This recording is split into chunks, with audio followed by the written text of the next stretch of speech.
ಎಲ್ಲರಿಗೂ ನಮಸ್ಕಾರ. ನಿರ್ಮಲಾ ಶಾಸ್ತ್ರಿಯವರು ಸುಂದರವಾದ ಸೀತಾದೇವಿಯ ಸೀಮಂತ ಬಗ್ಗೆ ಒಂದು ಕವನವನ್ನು ರಚಿಸಿದ್ದಾರೆ. ಆ ಕವನಕ್ಕೆ ನಾನು ಧ್ವನಿಯಾಗಿದ್ದೇನೆ. ಸೀತಾದೇವಿಗೆ ಸೀಮಂತವಂತೆ, ಸೀತಾದೇವಿಗೆ ಸೀಮಂತವಂತೆ, ಶ್ರೀದೇವಿ ಭೂದೇವಿ ಬಂದಿರುವರಂತೆ, ಬಂದಿರುವರಂತೆ. ಸೀತಾದೇವಿಗೆ ಸೀಮಂತವಂತೆ. ವೇದಘೋಷೆಯು ಧ್ವನಿಸುವುದಂತೆ, ಮಂಗಳವಾದ್ಯಗಳು ಮೊಳಗುವುದಂತೆ, ಮೊಳಗುವುದಂತೆ. ಶ್ರೀವಾಣಿ ವೀಣೆಯು ನುಡಿಸುವಳಂತೆ, ಶ್ರೀ ಗೌರಿ ಶುಭಗೀತೆ ಹಾಡುವಳಂತೆ, ಹಾಡುವಳಂತೆ. ಸೀತಾದೇವಿಗೆ ಸೀಮಂತವಂತೆ. ಮುತ್ತಿನ ರಾಣಿಗೆ ಮುತ್ತಿನ ಬಳೆಗಳು, ಪಚ್ಚೆ ಕೆಂಪು ರತ್ನದ ಸರಗಳು, ರತ್ನದ ಸರಗಳು.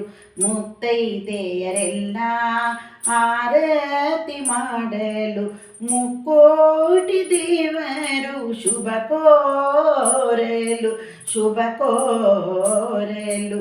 ಸೀತಾದೇವಿಗೆ ಸೀಮಂತವಂತೆ, ಶ್ರೀದೇವಿ ಭೂದೇವಿ ಬಂದಿರುವರಂತೆ, ಬಂದಿರುವರಂತೆ. ಥಳಥಳಿಸುವಂತ ನಗರಗಳಂತೆ, ಘಮಘಮಿಸುತ್ತಿರುವ ತಿನಿಸುಗಳಂತೆ, ತಿನಿಸುಗಳಂತೆ.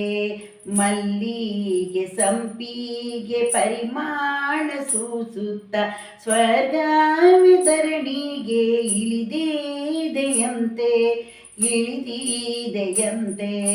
ಸೀತಾದೇವಿಗೆ ಸೀಮಂತವಂತೆ, ಶ್ರೀದೇವಿ ಭೂದೇವಿ ಬಂದಿರುವರಂತೆ, ಬಂದಿರುವರಂತೆ.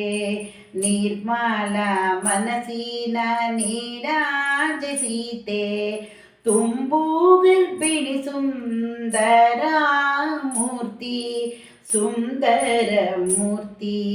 ನಿಖಿಲಾಲೋಚನಿ ಜಾನಕಿಯ ನೋಡಲು, ನಿರ್ಮಲ ರೂಪದ ರಾಮನು ಕಾದನು, ರಾಮನು ಕಾದನು. ಸೀತಾದೇವಿಗೆ ಸೀಮಂತವಂತೆ, ಶ್ರೀದೇವಿ ಭೂದೇವಿ ಬಂದಿರುವರಂತೆ, ಬಂದಿರುವರಂತೆ. ಸೀತಾದೇವಿಗೆ ಸೀಮಂತವಂತೆ.